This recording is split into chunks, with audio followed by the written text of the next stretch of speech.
What's up, everybody, and welcome back once again to the Don't Shoot Disc Golf podcast.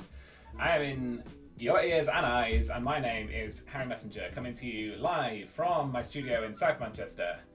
We want to thank London Disc Golf Comunity for bringing you the YouTube stream. Check us out on YouTube and subscribe. And we want to thank Disc Golf UK for being the title sponsor of this podcast this year. Thanks to Disc Golf UK for all their support, and let me do what I do. You guys are awesome. And I just want to say a big shout out to everyone in chat waiting to say hi to me tonight. I appreciate you all and can't wait to spend the next hour with you talking about disc golf in the UK and more. Shout out to Max and Dale and Mark and Ryan and Carol and Shane and Amanda and all of you beautiful people out there. With me tonight is, hopefully, my guest, Mr. Olli Simonsen. I think he's just about ready, and we'll get him to join me now. Olli, how's it going?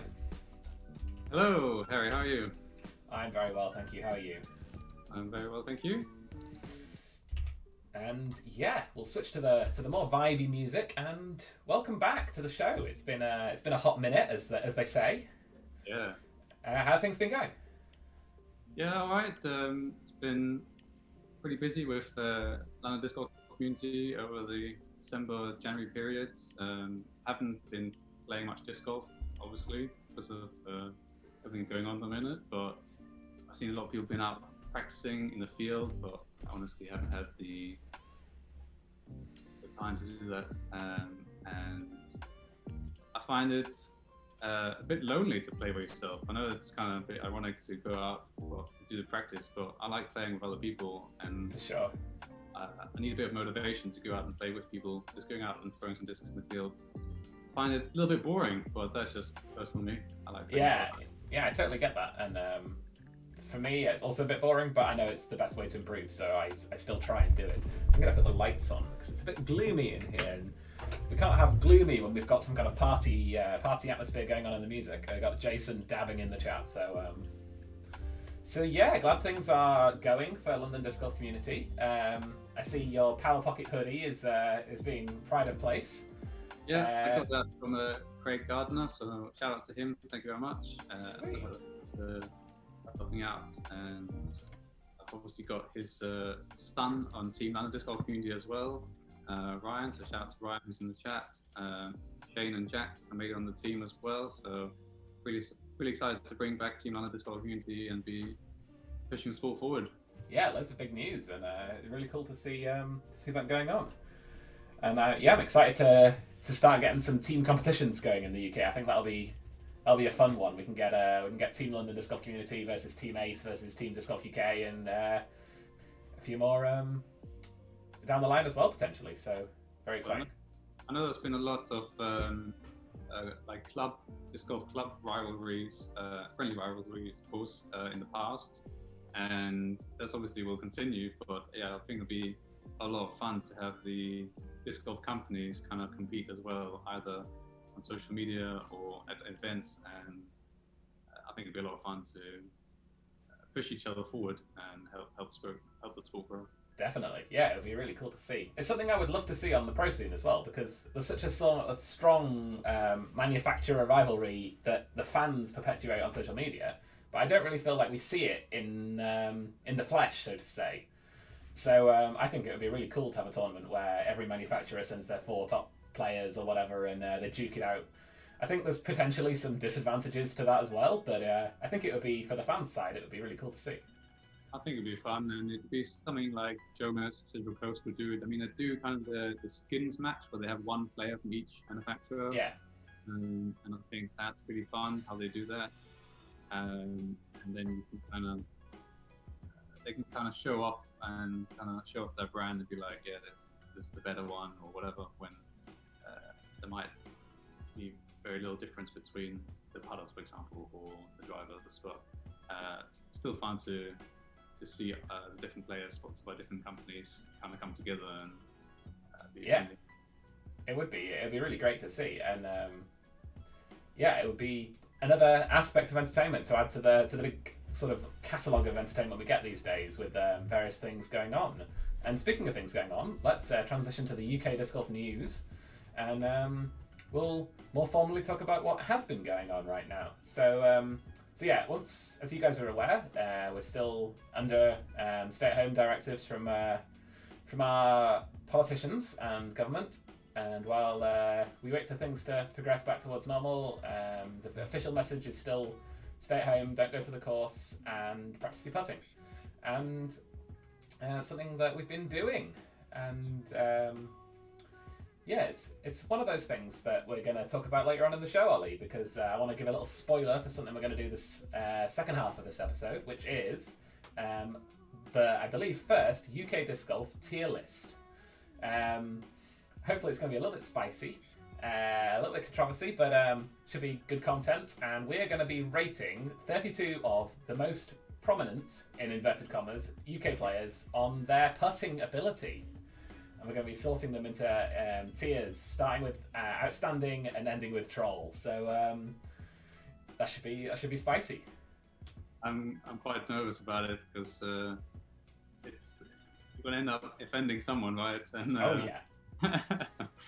And I just hope that everyone can have a bit of fun with it and enjoy it, and don't take it too seriously. Yeah, so the people we're going to be rating are not going to be the 32 highest rated players or anything like that, because I didn't think it would be fair to rate anyone I hadn't personally seen play, at least once. So if you're not included, don't be offended. Don't think you're good or anything like that. I know there'll be some people who are sad that they're not on the tier list themselves, but if you want to be on a future one, there'll be some other people who are sad that they are on the tier list at all. But yeah, we'll see who's on there and check it out, and we'll do that in about 20 minutes. But first, we've got some exciting news to cover here in the UK, and the first thing that I know people will be wanting to hear my thoughts on, and Ollie's thoughts, is there's been announcements of 2 new disc golf podcasts based in the UK.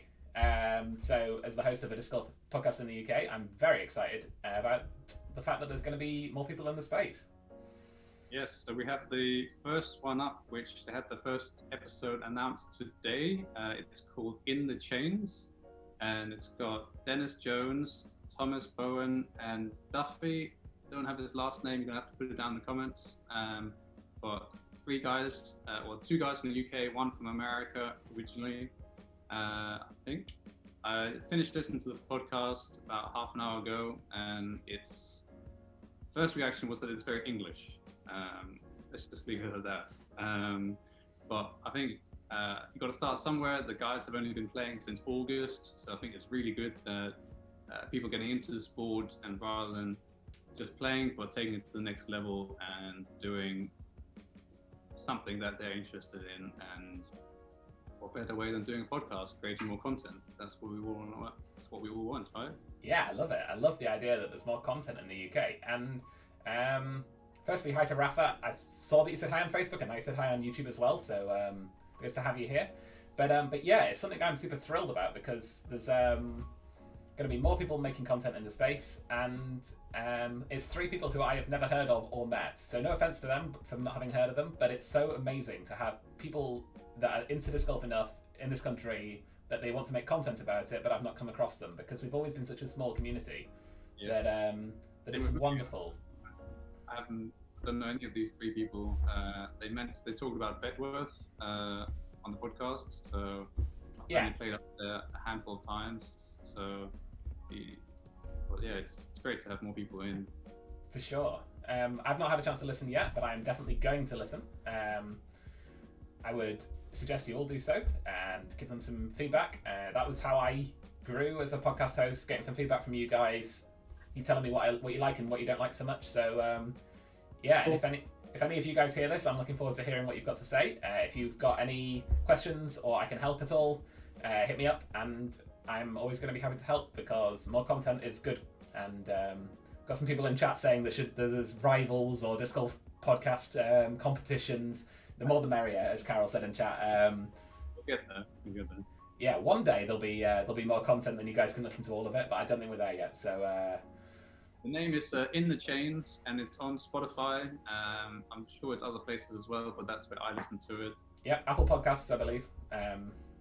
check it out on wherever your podcast app is. And also check out my podcast where your podcast app is, because we are also now on Spotify, Apple Podcasts, anywhere that Anchor FM distributes to.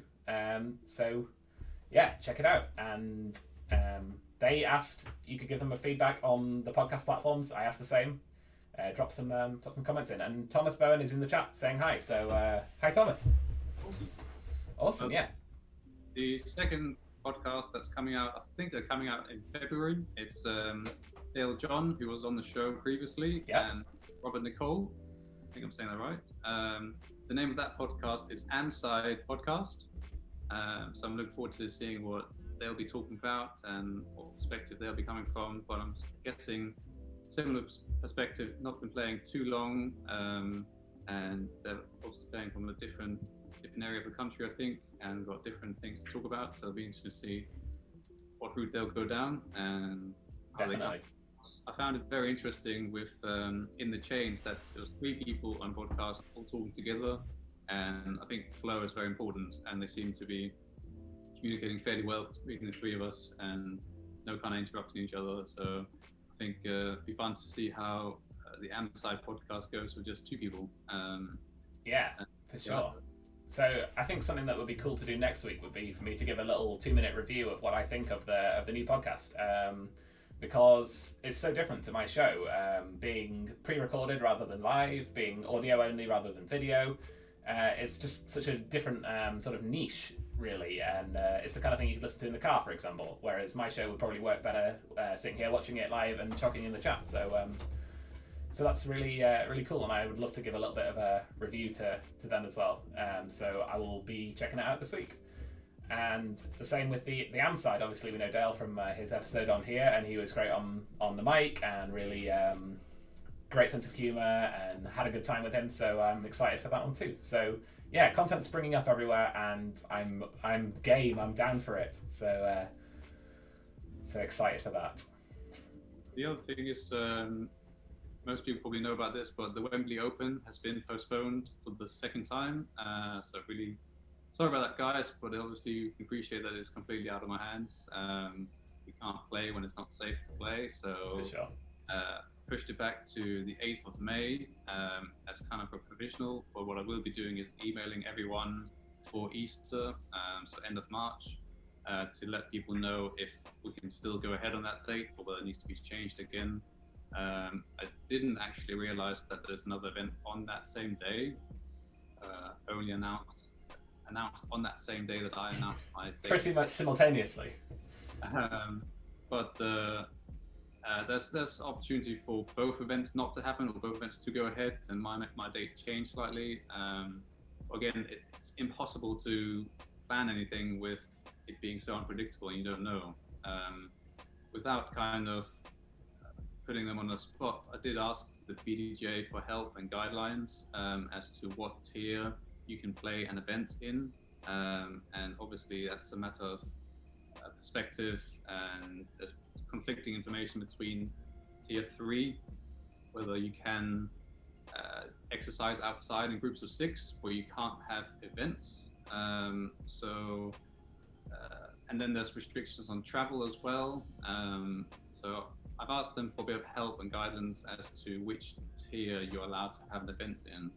But for argument's sake, say I'm in tier 3 and it is allowed, but other people are in tier 2, can you then travel from tier 2 to tier 3?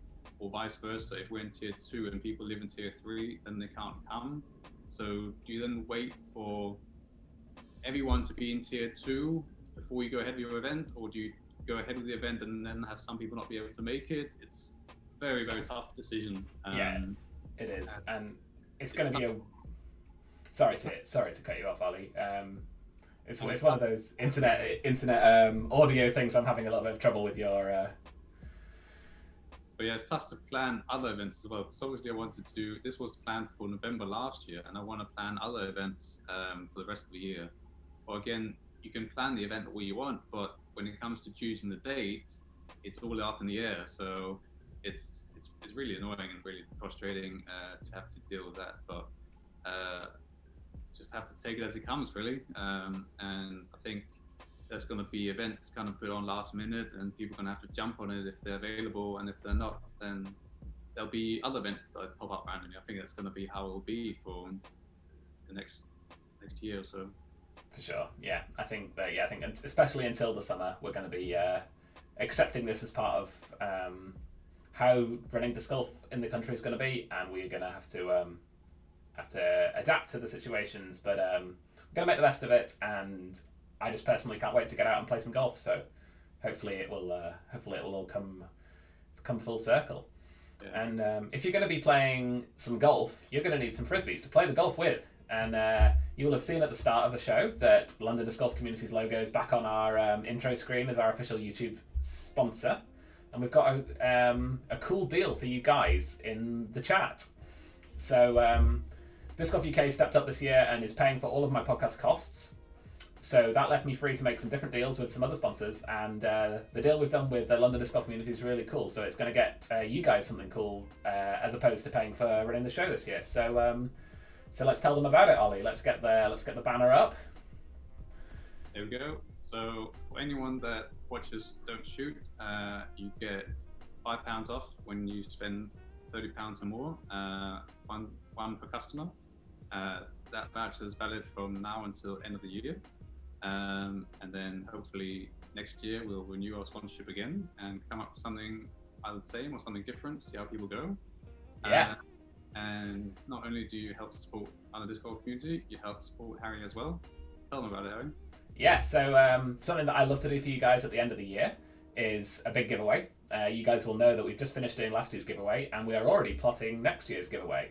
So London Disc Golf Community have come through huge, and for every single person that uses this code, some money is going to be added to a prize fund for the podcast at the end of the year.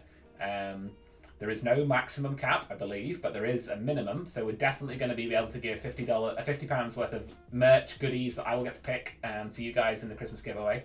It could be more if you use the code, so make sure you use it, buy stuff off Ollie, and support me and yourselves. So I'll be promoting this code every now and then, but it will always be there, and it will be in the description of every YouTube video that goes up on my channel. So yeah, thanks to Ollie for making this possible, and I hope you guys use the discount, and stay tuned for something that's coming in 2 weeks, 3 weeks or something that I'm not allowed to talk about. I've been banned from, but stay tuned. We've got some exciting things happening. I'm partnering with someone who is I think I won't say anything. I'll leave it. In about 2 weeks or so, we'll have an announcement. I think I'll just not say anything. And I was going to say something, but I think that's for the best. But yeah, exciting times for London Disc Golf Community. Exciting times for the Don't Shoot podcast. Check in 2 weeks' time. Go back to Don't Shoot on YouTube. Check in any of the videos from 2021. You'll find the promo code there. And 2 weeks' time, we'll have some exciting stuff at London Disc Golf Comunity. And Ollie, we've just been given the absolute perfect transition into our next thing we want to talk about by Jamie Matthews. Jamie says in chat, get Judge hybrids, Ollie, then boom, I'm buying tons. Wow. Well, anyway, thanks, Jamie. This leads on to something nicely that I've been working on over the last a few weeks or so. As you may or may not have seen, I put out a blog post the other day about S264 prioritizing the production of discs for 2021. As you know, all the manufacturers don't have the full stock, so we've got S264 got their top 20 molds that they'll be prioritizing for 2021. The same with Dynamic Discs, top 20, and then same with Westside Discs, the top 20. And so not everything will be available at the same time. Some people will come out here and there. Some of the older stuff will come out in once a year batches. So I put together this form on my website. So go to www.discgolf.london and go to ISO in search of. Put together this form. Harry's showing you on the screen now. It tells you a bit about the form, and then all you've got to do is just choose the, so you fill out the form per disc that you're after. So you choose the disc golf manufacturer, What disc are we going to go for? I'm going to go for my favourite Trilogy disc, I think. What manufacturer are you going for? I go for West Side, and I'm going to go for the West Side. Origio. Where it was Putter's Shield. There we go. I think you're going a bit fast. So sorry, I'm filling out all the. I'm getting excited. I'm filling out all the options. Let me zoom in a little bit, and you can see. You guys can see better. So you choose the disc golf manufacturer first. Then you choose the plastic, and there's a drop down, so all the options are there. Then you choose the effects. So either it's burst, or it's glimmer, or chameleon, or just a regular none of the above. And then you choose the actual disc itself. Put down all the discs that are available from each manufacturer. Oh, and I forgot to say that when you click on the manufacturer, it automatically populates to the discs and plastics that are available for that manufacturer. So that's all automated. That's good.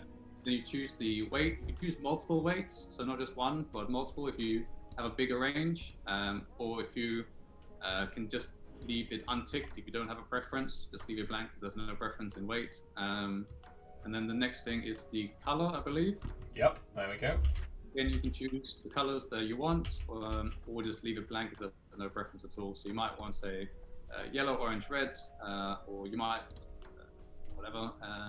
I'm going for black and blue because they'll be the easiest to not see smudges on. And then is the last thing? Was that? Yep, choose stamp. And then the stamp. So again, putting that in there, that'll probably be the hardest thing to kind of be able to deliver, but it kind of gives me an idea. Are you after a signature disc? Are you after a blank disc? Are you after, what are you after? Misprints. Was that misprints? Yeah. So there's those options there. And then click to the next page, and then it just asks you for your contact information. So how would you want us to contact you by email or phone call? You can leave it blank if you want, but then how are we going to contact you? So obviously leave your name, leave your contact details there, and then if you put down today's date, then I know how long ago it was that you filled out the form. If you leave that blank, then I don't know if it was yesterday or the day today. So fill that in and then submit. And so you do this per disc. So you can click at the end here, do another one. And then you would click here to do another one, submit another response. If you do say that's 264 this time, for argument's sake, and you can show that it's different for. So the plastic is slightly different. Yeah, so you've got the different names here, you've got the different plastics in here, so we can go to Zero Hard or Gold Line. And then the discs inside of here will be the lat discs instead of the West Side discs. So yeah, it's a really cool thing, and what it'll do is it'll let you guys make requests of Olli about exactly what he wants to stock, especially with the varied availability of discs in 2020 and 2021. It will give Olli a really good idea of what he can try and get into stock, so you guys can buy it. And it's right, Olli, that they're not committing to buy the discs by filling out the form. That's correct. Yeah, no commitment. It's just so. It's so that we can help you find a disc. You might. It's just a place for people to put their wish list, basically, and no commitment at all. You might find it from a different company in the UK. You might find it from a different company overseas. By the time it comes available, you might not be interested in it. Absolutely fine, no problem. But yeah, it's just also a bit of fun, and there might be something that you've been looking for. Like Jamie was saying, he's been looking for the hybrid judges. They were a prototype mold, so I don't know if they will come back ever, but touch wood, they will come back. So, well, again, something like that you can put in there, and it gives me something to look for as well. Or there might be something that's really high demand, and then maybe I could take that to Classic 264 and say, we've got a real big demand for this, can you do me something? Or with obviously I'm trying to build up my relationship with them, and it's going really well so far, and they'll only continue to grow. As you probably know, I'm only selling Trilogy discs exclusively for the time being, so continuing that relationship, and hopefully with them keep sponsoring my events and be pushing their brands forward. We've got that's 264 disc golf course at Horseland Hill as well. Loads of stuff working together. So maybe for a big event like the Wembely Open 5.0, whatever, in 5 years' time, maybe I could choose my own disc, own mold, and bring something back for something special. Who knows? That who knows what's possible, you know? So feel free to fill out the form with whatever, and just helps me out and helps you out. And if something becomes available, I will let you know. Sweet. But obviously, no guarantees, and it's possible that your combination might not exist. So like Jamie's magical blank hybrid judges or whatever he's after. Yeah. So yeah, that's exciting, and I'm excited to see where it leads you, and all the best with all that, Olli. Yeah, thank you very much. So quickly, something that I've been meaning to mention and keep forgetting in my head, so I'm going to say it while I've remembered. The Don't Shoot anniversary show coming up on the 25th of March. So we're 2 months out.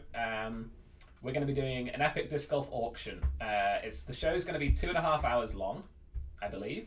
We're looking to start a little bit early and end a little bit late, and I'll be bringing on special guests every now and then through the show, and we'll be auctioning off discs with 100% of the money going to 2 amazing US-based charities. We've got You Play Disc Golf and Edge Disc Golf. We're trying to raise a total of £1,000. There'll be forfeits for me when we get to donation goals and auction money raised goals. But in order to make all this happen, I need you guys to donate things that then I can auction to you guys. It's a little bit of a you guys donating things so that you guys can buy things, but hopefully everyone's into it. And I've already had some really generous offers of things to donate, including one that I'm not going to leak this week, but I'm very excited about. And hopefully more So people... Harry, just to clarify, is your auction going to be live? Is it going to be a live auction? Yeah, live auction during the show. Going once, going twice. I'm looking forward to this. I'm going to need to buy a little gavel, I think. You can use a disc. Yeah, we're going to have hopefully, fingers crossed, some kind of web platform we can do the bids on so you guys can see where things are at. That's a little bit up in the air because I'll probably have to build it or pay a lot of money. So it may or may not happen, but if not, we'll use some kind of chat option for that, maybe in Discord. That will be TBC, but what is not TBC is that I need you guys to come up with things that you don't mind donating to the auction. It can be used discs, it can be new discs, it can be cool collector's items, it can be run-of-the-mill Disc Golf UK misprints that you put in a box and send to me. We'll be auctioning everything we've got and getting it out to charity. The money raised. I think the £1,000 donation goal is going to be me eating a chili pepper, which I am terrified of because I do not do well with that kind of thing, and then I have to carry the rest of the auction on the mic. So I'll be having milk and the mildest pepper that I can get away with still being counted. But if we make it to £1,000, it'll be worth it. Look forward to that, Harry. That sounds fun. Yeah, I'm really excited, and we'll be needing guests. We'll be needing discs to auction. Next week's show, I hope to give you information on how to send me things to auction. That's not completely confirmed yet because I don't really want to put my address on the website, but paying for a PO box is a bit expensive, so we're figuring that one out, and we'll have that sorted next week. I'm sure you could get it sent to the Disc Golf UK head office or something like that instead. Yeah, potentially. We'll cross that bridge when we come to it. Got a little challenge for you, Harry. Okay. You put a countdown timer on the live stream in top left-hand corner, somewhere on the screen, between now and the March live stream. So every time you have another show, it counts down. Okay, we'll get that sorted for next week. We'll do that for sure. Make that happen. So, yeah, we want to get moving on to our main thing of the episode, which is the tier list. I have not forgotten that we need to talk about Royal Discs as well, Olli, but we'll fit that in at the end if we've got time, I think, because you've been teasing me with that Royal Disc hanging out there, but we'll do that at the end if we've got time. But I've been excited to get to this tier list since we came up with the idea earlier in the week. So let's get this set the nerves Boom. start creeping in. Yeah, well, I'm pretty chill actually because I'm the one who gets to make the decisions. Are you on the list? I am on the list. We're going to be putting me. And so yeah, what we've got is 32 people here. The way the selection criteria was it's people who I consider prominent in the disc golf community in general. It's not everybody. It's just the people who. It's just the people who came to mind when I was doing the list, and we're not going to quite do them in order. I want to just muddle up the order up a little bit. We're not going to start with you, Ollie. We're going to put you here. Okay. Is Mr. Derek Robbins on there? He is. Most of the people you would expect are on here. So yeah, let's get started. So how this is going to work is I'm sure most of you have seen Simon Lazotte's tier list videos. But how it's going to work is everybody is going to get placed in a tier. The tiers are outstanding, exceeds expectations, acceptable, poor, dreadful, and troll. And we are ranking the people's putting abilities. We've got Amy in the chat saying, mate, you've done the colours wrong. I have not. These are the default colours. So I have not done the colours wrong. But yeah, so I didn't really know what to pick. So I've picked, any Harry Potter fans in the chat will have noticed that I've picked the grades from the Harry Potter universe as my tiers. And yeah, I think we should probably just crack in. How we're going to do it is we're going to put everybody in, and then we might adjust a few at the end if it seems like we haven't quite nailed it. Ready? Nervous, Ollie? Let's go. Let's just do it. Let's just do it. And we're going to be starting out with Tom Lowes, who is obviously a great player, ambassador, former president of the BDGA. Yeah, he's a very good MA2 player. 900 when I started playing with him, 920 now. I would put him. Let's put him somewhere in the middle. Acceptable. Yeah. I'm thinking acceptable. I think his putting is really good. I don't think it's the best part of his game. I think the best part of his game is his control. I think he's really... He's good with his forehand as well, I think. Yeah, I think he's really clean off the tee. That's what I've played with him a few times, and I think that he's great at that. I think his putting is good, so I think he goes into acceptable here. And then next up, we've got Mark Davies.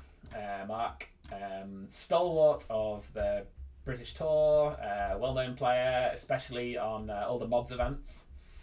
And I think that Mark's putting is probably one of the worst parts of his game. I don't know if he would agree, but I have seen him miss quite a lot of ridiculous putts that have let down his exceptional mid-range game, which is some of the best I've ever seen. So I'm not sure if this will ever get back to Mark, but I'm between poor and dreadful for Mark's putting.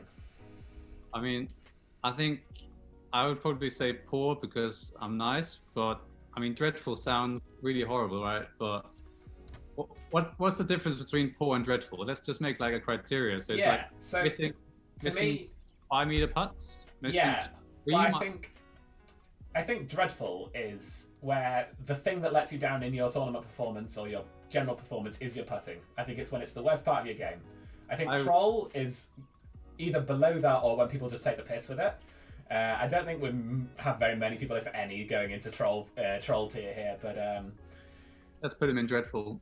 Oh, yeah. I feel mean, but I think okay, we'll put him in poor for now, and I may move him down if we need to. Oh dear. We'll stick with the bottom end of poor for now, but we'll adjust people if we need to. Okay. So then we've got Richard Hatton.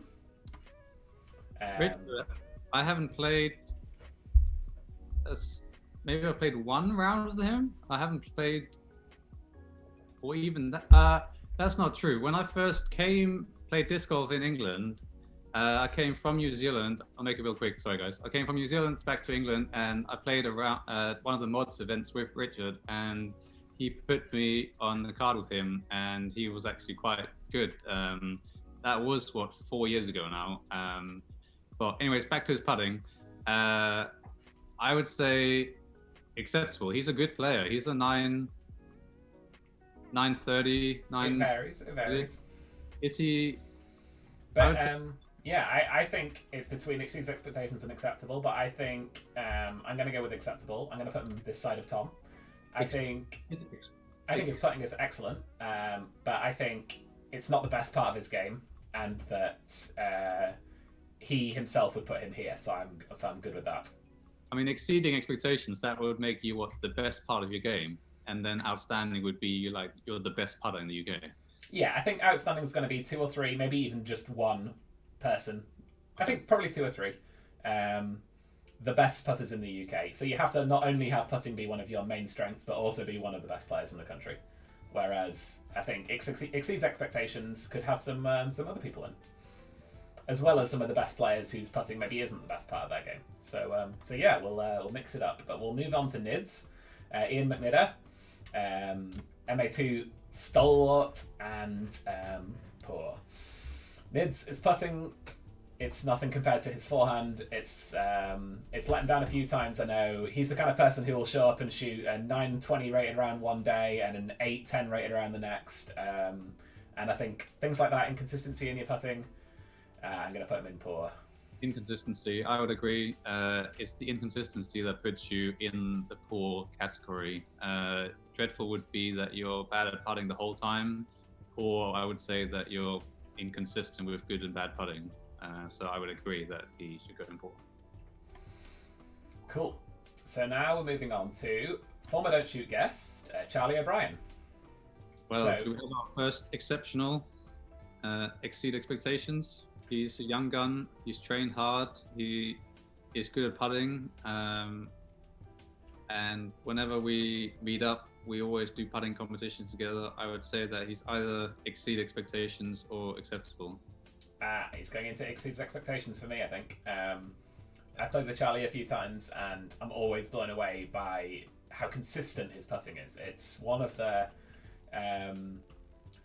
best parts of his game, I would say. I think he might disagree, and I know when he gets flustered towards the danger end of a tournament, he might put a few into the cage that he normally would put in the chains. But I've seen him drain them from the edge of the circle when it counts, and I don't think he's consistent enough when it counts to be outstanding, but I think he exceeds expectations is good there for sure.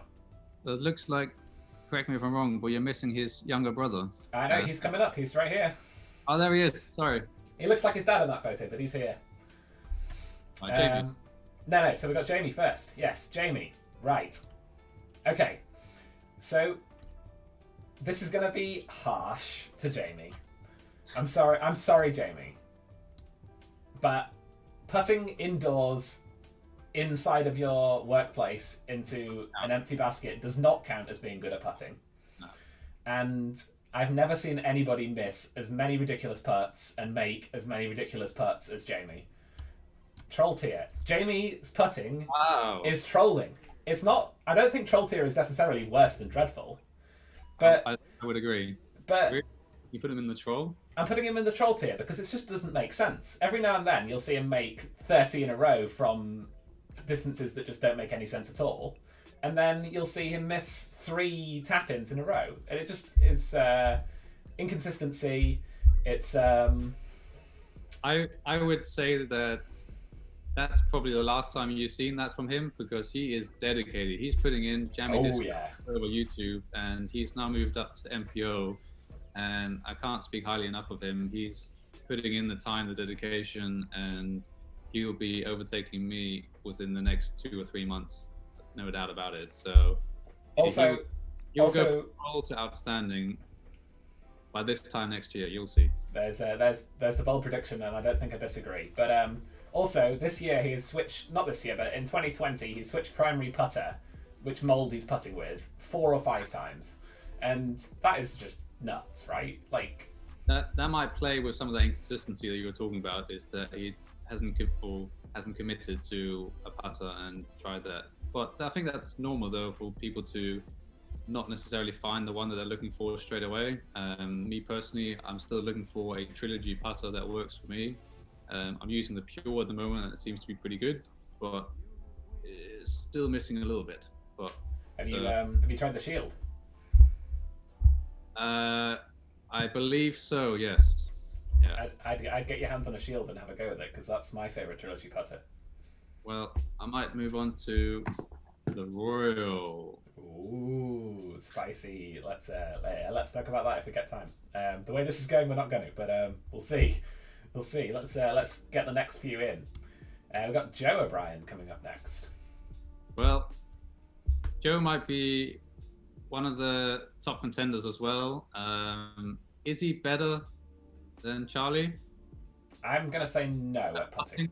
I'm gonna say no. I think he's a very, very good putter though, and I think he also goes and exceeds expectations.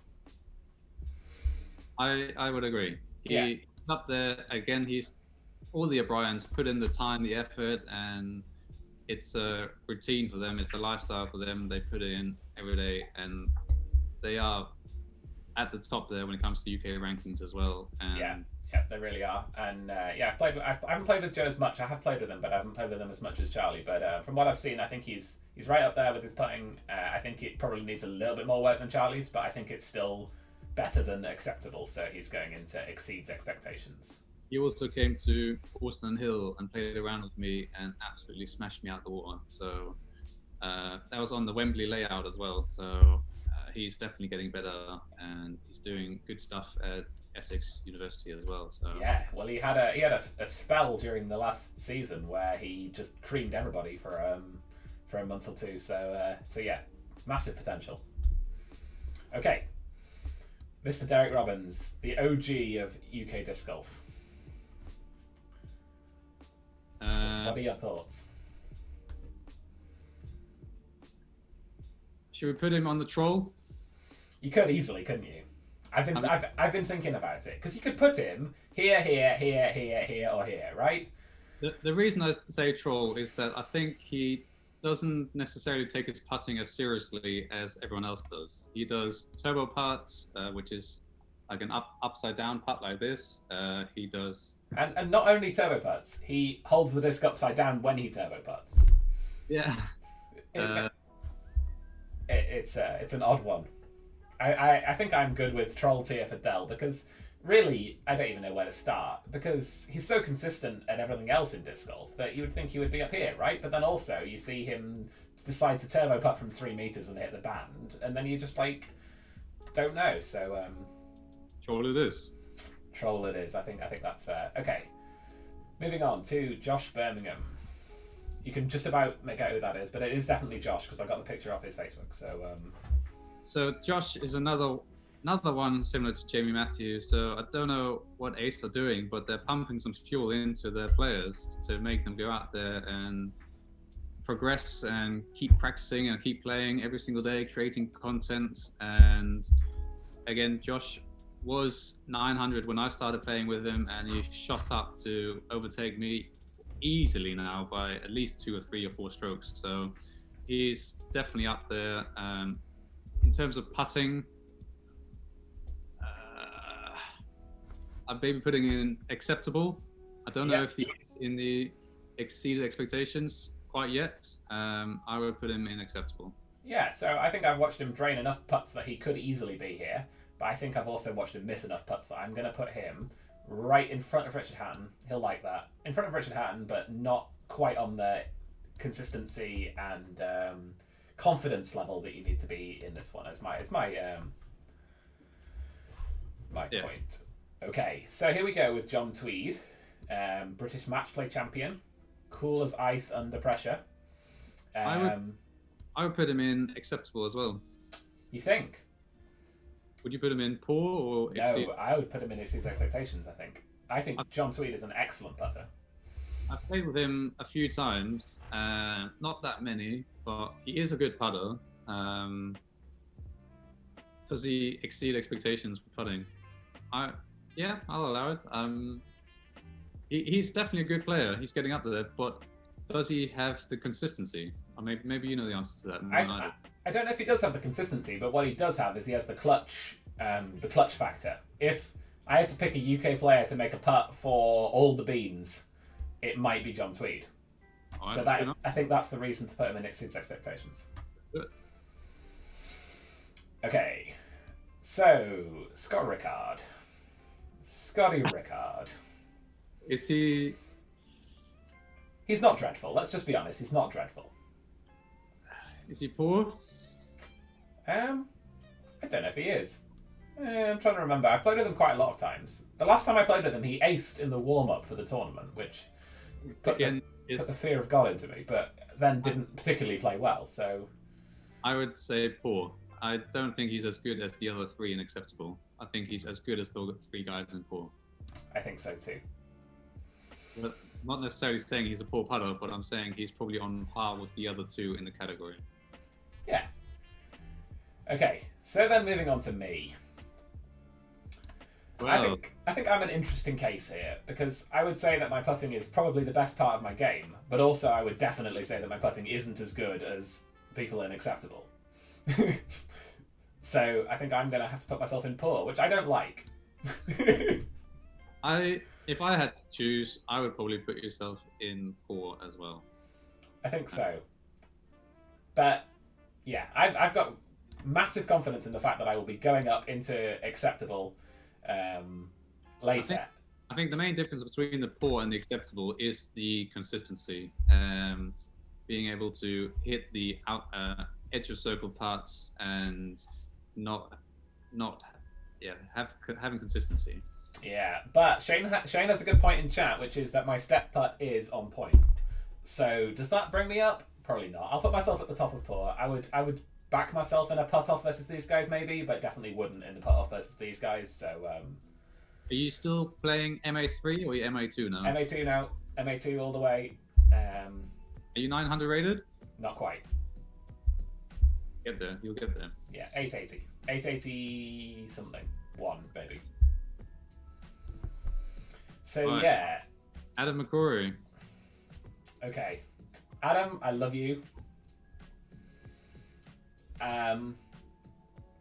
This is gonna hurt, but I think you're gonna have to go in this tier on your own right now. Adam, your putting is getting better. That's the best thing I can say about it. I don't want this to turn into the roast of my previous podcast guest. He says in chat, I've already accepted wherever you're going to put me. Good. I think that you will surprise me next time we play and that I'll be moving you up. I think the moral of the story is that had he made his putt yesterday on Instagram, maybe he would have before. Definitely. And I think you may be getting some company at some point, Adam. Let's just say there was a reason that I put my friends in the tier list, so that I could just put myself higher than you. So yeah, it's all in good fun. I hope you don't hate me now. Let's quickly move on. Let's quickly move on. Onto yourself, Ollie. I will let you take the lead. Okay, well, I am going to go straight ahead and say that you are one of the better putters in the country. My first memory of putting of you was at the Trilogy Challenge in 2018. In Manchester? No, Basingstoke. Basingstoke Trilogy Challenge.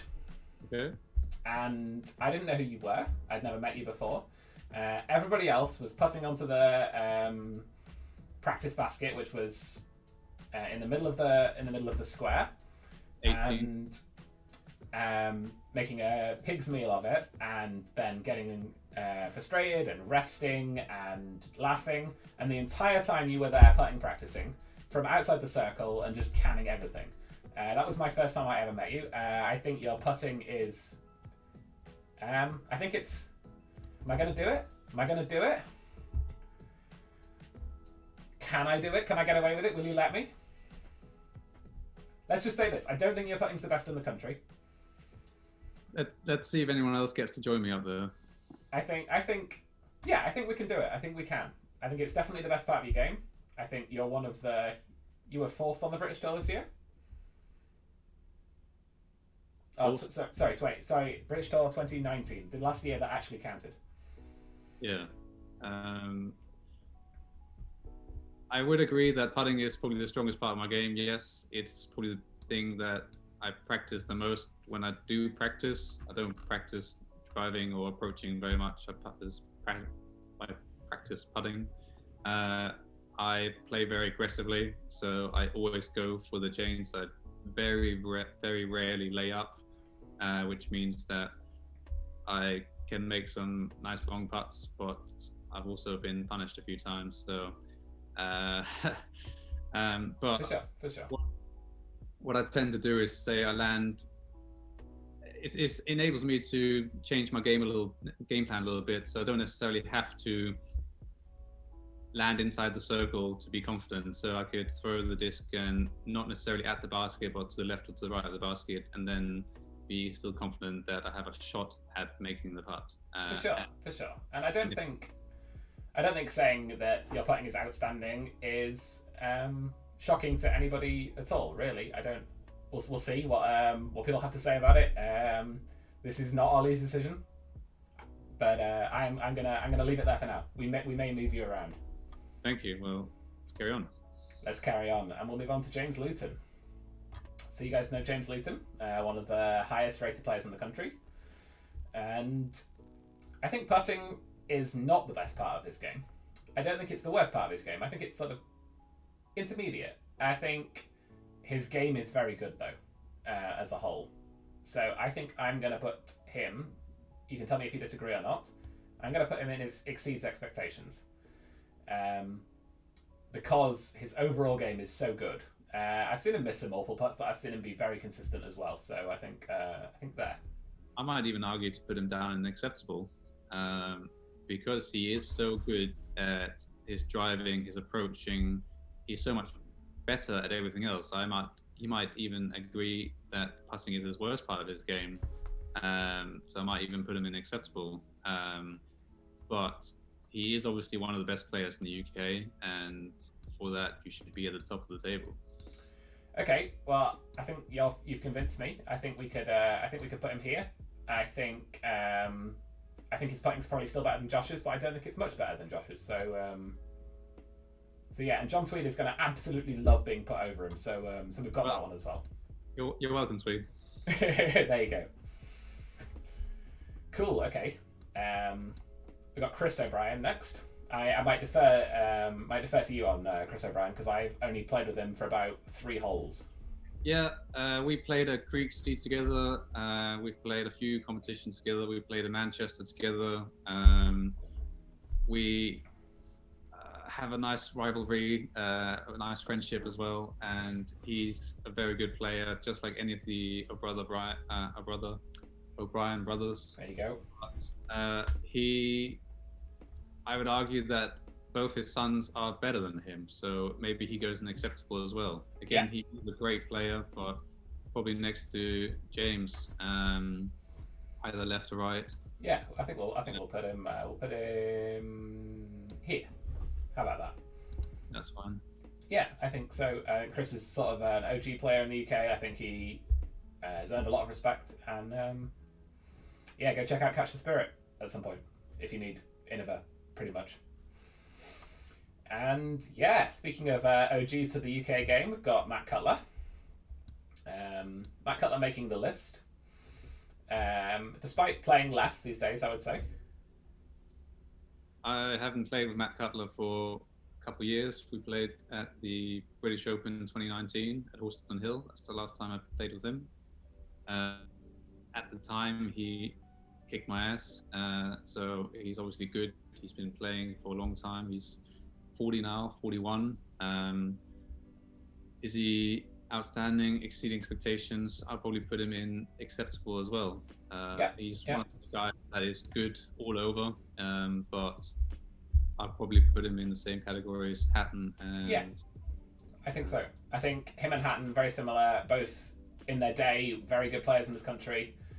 Both had things, both are great teachers of disc golf as well, doing good things for the sport in terms of running businesses. Maybe don't play as much as they used to. I think acceptable is probably where they put themselves. Yeah. Okay. Moving on to Ian McDougall. And I am just going to go right ahead and put Ian this side of Ollie in outstanding. I've played with Ian quite a lot. I think Ian might be the best putter in the country. I might just say that he is. In fact, I think it's the best part of his game. He is 950 rated for a reason, and it's because he doesn't miss putts in the circle. you can play 2-3 rounds with him in a row and he won't miss any, which I think is crazy. It's just that level of consistency. I think once you get outside the circle, the rate he does fall off. I think if I was having a putting competition from 12 to 14 meters, I'd pick you over him. But I think inside the circle, I'm taking Ian every day of the week, and he's going there. Thoughts? I would 100% agree, and I just want to make a quick comment that what you're saying about outside the circle, and that thing is that most people don't practice putting outside the circle. I'm probably the only one that does. But yeah, he is absolutely one of the best putters as well. He's great all around his game, great at approach shots as well, which helps him get close to the basket to make the putts. I know that he loves driving and approaching with putters, so he gets that control and accuracy, which makes him not have to putt as far, and he's got a very confident, powerful putt. So I would definitely put him up there, and yeah, I agree. For sure. Right, okay. Next up, Michael Sharkey, Manchester player, ultimate convert, very good ultimate player, very good disc golf player. Played with Michael Sharkey a few times. Great guy. His disc golf skills are getting better and better. They are. Yeah. I think he would be up there somewhere between acceptable. I think that would be a compliment to him to be up with the likes of those guys up there. I would not say that his putting is poor. I would say that he's up in the acceptable. I think I am either going to put him here, or here, or here. I think mine and Sharky's putting is very similar, and we played together quite a few times. I think he's got the edge on me in general because he's got more control. I would put our putting games on pretty much a par, but I'm going to put him here. He's made the step up into MPO. That's what I would do. I think I'll put Sharky here and make it my goal to have these slotted in here in a little bit. When it's people I play with so regularly, I kind of compare them to myself, and I think we're pretty close. But I think once you reach the 900 rated, and once you start dipping your toe in MPO, then you can start getting up there. I think the reason that he's up there is because he's moved up to MPO. He is above 900 rated, or just thereabouts, and he's just that little bit better than you are right now. Definitely at disc golf. Not going to argue that one. Putting, we'll see. I'm very confident though. For my, if it was putting confidence tier list, then I'm going up here, but it's not. Well, so yeah. Noah Smithson. Moving on to Noah Smithson. I got a picture of him putting in this tier list. I'm not going to put Noah in troll. In practice rounds, perhaps. But I think when it counts, I'm going to put Olli. I'm going to put him next to Olli, up here in outstanding. He's a very good putter. We were talking this morning, and he openly admits that he misses more putts inside 3 meters than he does out between 7.5 and 10 meters. And again, that comes down to the practice, that he practiced at 7, 8, 9 meters all the time. So he's more confident in that area. As soon as he comes into that 5-4 meter area, he's not used to it, so he doesn't practice it. And then when it comes to in competition, that's when you have a bit nervous and you don't have that same level of confidence. So even the 3 meter, 4 meter ones, not that you necessarily have to practice it as much, but still do 10, 20, 30, 40 putts where you do it, and make sure you make all of them. So yeah, I think for me, the amount of putting practice Noah does puts him into outstanding. I think he's a very good putter, very good player, and credit to himself. So I'm gonna leave him there, and we're gonna move on to Sian Lee. Sian, obviously, FPO, one of Britain's best female players for a very long time, and I'm gonna put her here. I don't think her putting is bad. I don't think it's amazing. I think she would admit to putting not being her strength. And we've played a few times, and I always enjoy playing with her, and I'm gonna leave her there on the tier list, I think. I would agree. Okay. So we have Dan Ryan. Next, Mr. Dan Ryan. So he's obviously one of the top guys in the UK. However, from my personal experience, he mainly plays at Croydon and not many other courses. I'm sure that might not be the case back in the day, but as far as I'm aware, he plays mainly at Croydon and mainly only at competitions. He doesn't practice as much. I don't know much about him, but I have played a couple of times with him, and he's really, really good. He's left-handed as well, and he crushes big time. He does. We played at Manchester one time as well, Creeksea, so he has come to a few competitions. Where does he rank? I think we put him here. I would agree. I don't think we can put him lower than that, and I don't think we can put him higher than that. So, so we'll do that. Okay, moving on. Sai Luard. Sai, very good player, very confident gentleman. If you ever get the chance to watch Sai Luard throw a rock, as in the disc, not the stone, do it, because it is a thing of astonishment to me every single time I get to see it. Somehow it looks like he's thrown it 4 meters and it goes 100. Yes, what more is there to say about Sai? I would say that his putting is inconsistent. I would agree with that. I think it might be a rude comment, but he is a very good player, and he can make some awesome putts, but I've also seen him miss a few putts. I wouldn't go as low as saying poor, but maybe acceptable. Yeah, I'm thinking the same. I think he would confidently beat me in a putt-off, but I think he probably would. I'll put him to Tom Lowes. Yeah, let's put him in here. Him and Tom Lowes can hang out together. Silky, says Josh in chat. Agreed. So yeah, next up we've got Declan Bransby. I thought I would include him in the tier list anyway. I've got Sean twice. We do know this, but you can't edit these tier lists once you've created them. So we'll just skip over Sean the next time round. But have you played with Declan? I have not. I've only met him once as well. So again, Declan, I played with him back in 2017 back in the day when I was kicking his ass, and then obviously he's another one of those guys that just shot up and got really, really good real fast. And he was only he won the British Championships in 2017, I think, and was 16 at the time or 15 and won it. And he was really good. Then he disappeared for 2 or 3 years, going to college, and now he's studying at university. Don't know if he's back full time, but he did play the Croydon cycle. Croydon, yeah. Played quite well. I would not say he exceeds expectations, purely because he's been out of the scene for so long. Sure. So I would say he's acceptable. I would say that he's a good player. But yeah, I would put him right there. Perfect. Yeah, I'd like to see him back more next year. Okay, we're skipping over Sian for the second time. I'm gonna put Sian for the second time in troll because it's me trolling by putting her in the tier list twice. And then move on to Shane Cooper. Like I said before, Shane, newer player as well, Team London Disc Golf Community. Definitely not the best part of his game. Best part of his game would be his woods finesse shots, his standstill forehands. He's a woods guy. He's a woods player. He is. The Cotswolds home course. Excellent guy. And like I said, one of my friends, and I put my friends in the tier list so that I could put them in dreadful tier.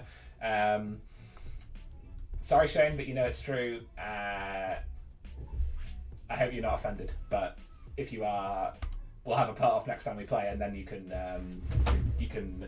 debate it if you can beat me. How about that? Well, for the record, I didn't have a say, so. Let's just be honest. It would be unfair for you to judge him as his team manager. Angus Green. Angus Green. He can smash. Oh, He's a great guy at throwing distance drivers. He can bomb one for miles. Yeah, so if you guys like this and I get good feedback on this segment, we will probably do another tier list and we'll do backhand distance, and Angus Green will be up here when we get to backhand distance tier list. Let's just say that. But for putting, I'm trying to think the last time I played with him. I played with him.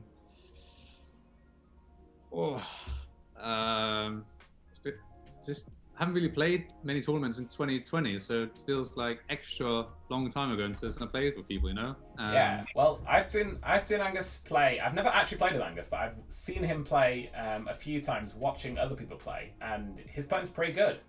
I'd say his putting was pretty good. I was impressed. Seen him make some big ones. I would say it's on the lower end of acceptable. I was going to say higher end of acceptable, but I will we'll stick him in the middle. How about that? Is he better than Hatton? I mean, who's not better than Hatton? Let's just drop him in there. Thank you for sponsoring the podcast, Hatton.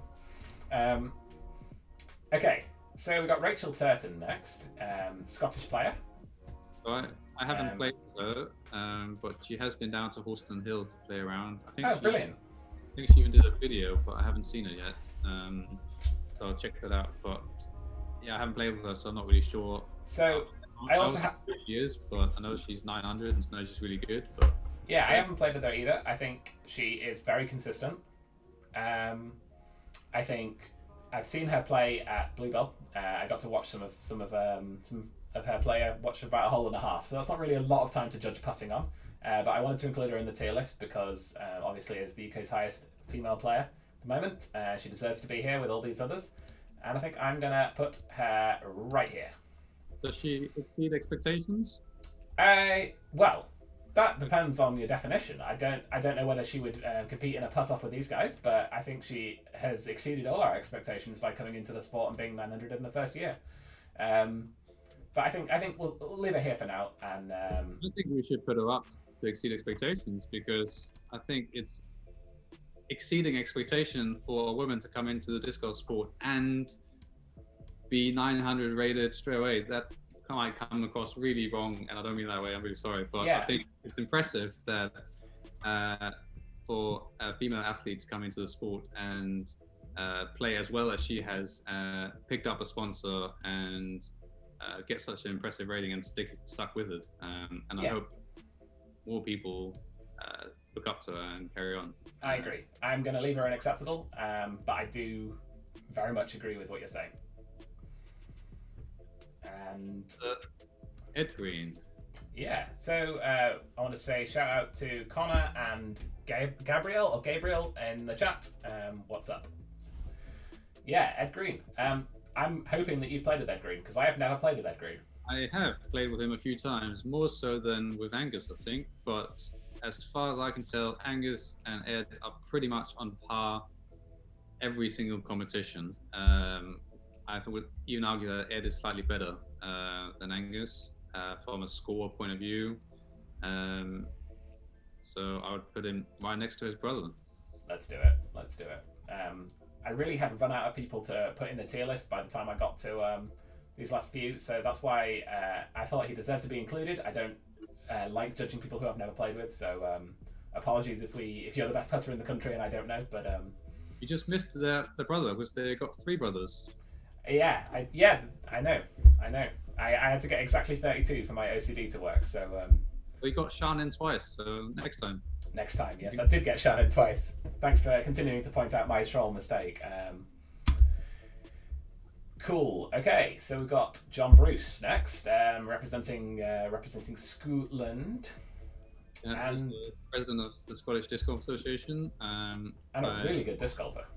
I've spoken to him maybe once, but I've never played with him. Don't know if I've met him before, so I'm not too sure. I know that he's a good disc golfer. Yeah, I've not played around with him, but I've watched him. He's a very solid putter. I think that he doesn't exceed expectations, but I think he is better than a lot of the people in acceptable. And I would have him putting for me over myself all the time. So yeah, I think I'm going to put him here. I think that's a good representation of his skills. Right about with Chris Brad. So just 2 left, guys. Thanks for bearing with us as we've gone over time slightly, as I thought we might. But yeah, let's move on to Rick. So Rick's obviously a really good player as well. He's been playing for donkey's years, at least 10 years, if not more. And he's got a lot better from what I can tell, and he should be up there as well. Don't know if he exceeds expectations, but I'll probably put him up somewhere near Bruce. John? Yeah, so last time I played with Rick, his putting was not on. He was having a bad day, but he was still making the ones that he had to make, which I think moves him above poor into acceptable. Yeah. I'm going to stick him right next to Tom Lowe's here. And then finally, Sue Underwood, legend of the UK female scene. She is a Google search because I could not find a picture of Sue Underwood to save my life when I was looking. I think she keeps off the internet mostly, so we'll respect that and use a Google search for Sue Underwood. But yeah, I've got to play with her twice and seen her play a few times, and her playing is really good. I was absolutely shocked at how good it was when I played with her. I would agree. I've played with her, I think, at Valentine's Heartbreaker. If not, it's been at Quarry Park a few times. And I think she came to Manchester Trilogy Challenge as well. And she's good as well. Would you put her in acceptable?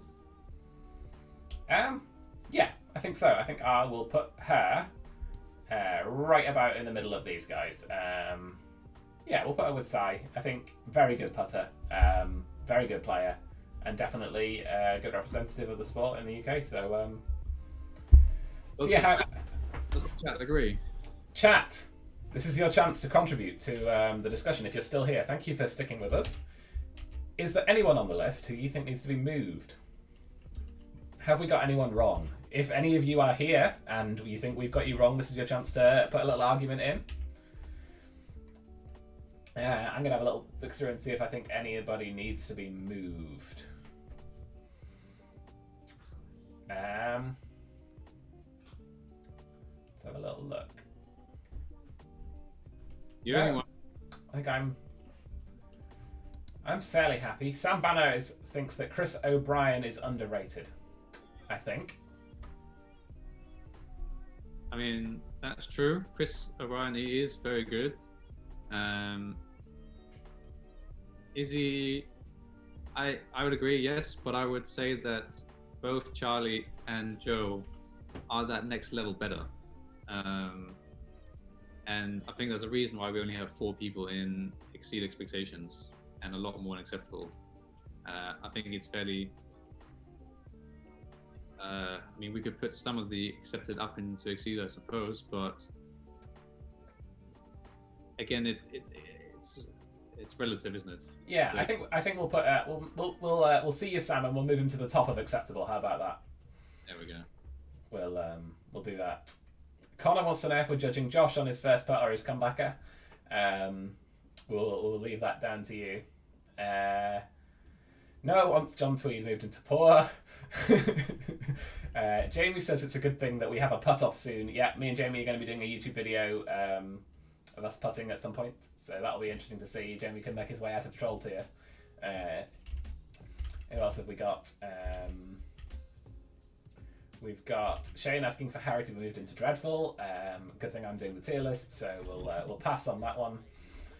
I still want to move myself up more, but you know me, I'm always striving to be better, and this will give me motivation to move on. I think it's only fair for now, and I'll prove to you guys next year that I deserve to be in Acceptable as well. How about that? Well, I hope that I can, lead up to expectations for staying in Outstanding. Thank you very much, Harry. I appreciate that. And, okay. Well, we've downloaded a copy, so I'll post this somewhere that will cause controversy and tell people to come watch this episode if they want to find out our justification for it all. But I hope you guys mostly agree. And Ollie, thank you so much for joining me tonight. No worries, thank you. I know that we're running super late, so I'll make this real quick about the Royal. Yes, give us 2 minutes on the Royal discs. So the Royal line from Latitude 64, they've brought out 4 molds. We've got the putter, which is the Faith, the driver, which is the Rive, speed 13, speed 2, and then the Royal Box 2. Some people have received it yesterday, the day before yesterday, but it's been significantly delayed because of Brexit and lockdown. But it's slowly starting to come out. So a few people have already got it. That's not mine. I wish it was mine, but mine is coming in the next few days as well. And there you've got the Grace and the Trust, which is a speed 11 and a speed 5. the Royal is not the name of the plastic or the name of the disc. What is Royal? I think it's the marketing brand behind it. The name of the plastic will be announced later this year. Cool. It's really, really nice. It's kind of similar to the gold plastic. So I've got gold here, the Royal. So it's definitely a premium plastic, fairly flexible, and very, very grippy. So it's like a premium grippy plastic. That's good. Have you thrown Kastaplast K1? Is it similar? Oh, it's been too long since I've thrown that. Yes, I have, but it's been too long since I've held it. The putter is similar in between the medium and the hard plastic, but again, it is grippy. But for me personally, it's too slippery. So it's kind of it's supposed to be grippy, but for me it's slippery. So I think when my fingers get a little bit sweaty, then it slides off. So when I try to do a putt, I can't push it. My fingers just slip off it. But for the driver, I'm really loving the drive. It can really bomb. It turns over nicely in a dependable fade. I look forward to trying the Grace and the Trust when they come out very soon. For sure, yeah. I'm interested to see if somebody can let me throw one at some point. That'll be really cool. Well, if you come down to the Wembely Open, there'll certainly be a few for you to test.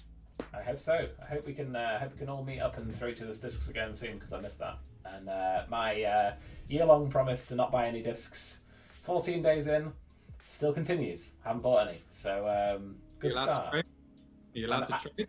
I am allowed to trade. I'm allowed to trade. I'm allowed to be given discs. I just can't pay Royal British pounds for plastic this year. I see a Falk on your shelf there. I'll swap you one of those. Oh, okay. You can't have that one, but you can have a different one. This is my first run Falk that's been framed after I got my ace with it. So that one stays in its box.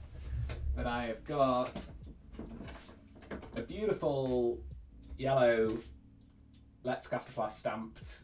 It's got ink on the bottom, but really nice Falk that you could have a play with. Or I've got a blue one as well, so I'll send you some pictures after the show. How about that? Thank you. Yeah, so everybody in chat, thank you so much for joining us. Hope you liked the tier list. Let me know somewhere that you would like to see another one. If you'd like to see another guest and me do a backhand distance tier list. I don't think I'll ever do best player tier list because I just don't want to insult anyone. I think you can argue that it's done by a PDJ rating anyway. So yes, exactly. But yeah, thanks for hanging out with us. Cheers for sticking around 15-20 minutes late, and I will see you all next week. And next week's guest will be Jamie Matthews, the Team Ace Disc Golf member, Jammy Disc Golf on YouTube, and so look out for that. I'm excited to have him on the show, and thank you so much to Olli for coming on and for sponsoring as well. Thank you very much, Harry. Check out the YouTube description right now. Thank you. Bye. Bye-bye.